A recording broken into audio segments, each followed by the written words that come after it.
বিশ্বকবি রবীন্দ্রনাথ ঠাকুরের কুঠি বাড়িতে চলে আসলাম। এখানে চলছে কবির জন্মদিন উপলক্ষে মেলা। এই যে এই বিল্ডিংটা ঘিরেই আগে মেলা বসতো, এখন আসলে এই চারিদিকেই মেলা হতো। এই বাড়ির এই বিল্ডিংটার চারপাশে মেলা বসতো। এখন এই যে এখানে গান এখানে আগে থেকেই হতো। এখন ভিতরে যায় দেখি কি গান চলছে। তো আমরা সবাই রাজা গান শুনতে শুনতে ভিতরে বাচ্চা কাচ্চা অনেক গরমে অতিষ্ঠ হয়ে গেছে। প্রচুর রৌদ্র, প্রচুর তাপ, এর মধ্যে অনুষ্ঠান চলছে। তো এই যে নতুন আর একটা গান শুরু হয়ে গেল। বিশ্বকবির বাসায় এসেছি আর রবীন্দ্রসঙ্গীত হবে না তাই কি হয়?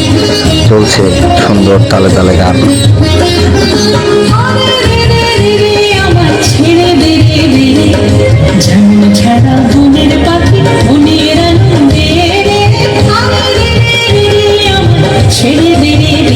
তো গান তো অনেক শুনলাম, এবার যেতে হবে বাইরের দিকে।